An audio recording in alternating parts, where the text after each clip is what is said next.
الناس قعدوا يدرسوا ويشوفوا مين الليدرز اللي دايما بيكونوا ناجحين وايه هي الحاجه الكومن اللي بينهم. لقوا في حاجه اسمها visionary leadership او القياده ذات الرؤيه، هي دي المفتاح. وده معناها ان الليدر الناجح دايما بيكون عنده رؤيه لمستقبل افضل، بيبقى شايف الفريق بتاعه في المستقبل عامل ازاي وواصل لايه، وشايف نجاح معين للبيزنس وعايز يوصل له بان هو والتيم بتاعه يشتغلوا بشكل معين. مش بس بيكون عنده رؤيه، بس بيكون محترف في توصيل الرؤيه والهدف ده للتيم بتاعه عن طريق الافكتيف كوميونيكيشن سكيل. قبل ما اكمل لك في الموضوع ده خليني اقول لك ان بعد البحث في 900 دراسه بدايه من ال 1940s من خلال جامعات وجهات مهتمه، لقوا ان الليدر اوف تيم مسؤول عن 31% من اداء فريقه، ده غير تاثيره على باقي النسبه. ده غير ان الفيجنري ليدرشيب ليها تاثير مباشر على البروفيتابيلتي، خصوصا في اوقات الانسرتينتي او عدم اليقين زي اللي حاصل في العالم دلوقتي مع وجود حرب تجاريه بين اليو اس اي وشاينا. من ال 31% اللي هي مسؤوليه الليدر، درسوا ايه هي البيهيفيرز او السلوكيات اللي كانت مهمه جدا في اداء الفريق، وكانت انك تعرف تخلق وتوصل رؤيتك للفريق فيفهمها ويصدقها ويؤمن بيها. عشان كده تدريب وتحسين المايند سيت وتطوير السكيلز اهم بكتير من التاسكات بتتعمل ازاي. كمان سالوا 200 سي اي او انتربرينورز عن مدى فعاليه الفيجنري ليدرشيب في الستارت ابس وفي البيزنس، لقوا انها اهم حاجه في تحديد اهداف واضحه للبيزنس، وكمان في زياده ثقه التيمز بتاعتهم. الفكره ان مش يكون عندك فيجن وخلاص، لازم تكون effective vision، ودي لازم تكون بترد على 3 اسئله مهمه: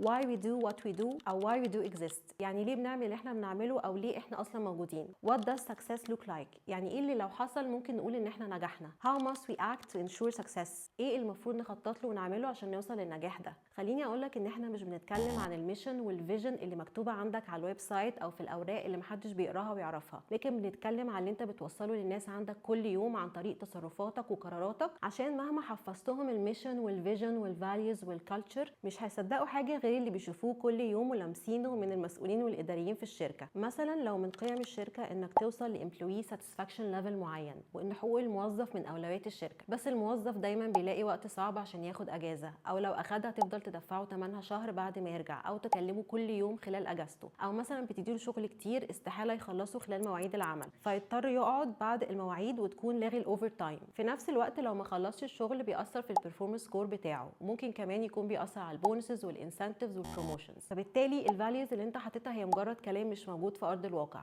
عمر ما التيمز هتصدقك وتآمن بيك. نفس الحكايه في الميشن والفيجن، تقدر تكتب كل اللي انت عايزه، ولكن المهم في الاخر اللي انت فعلا بتعمله. انا دينا حسن and this is the Vertex Egypt.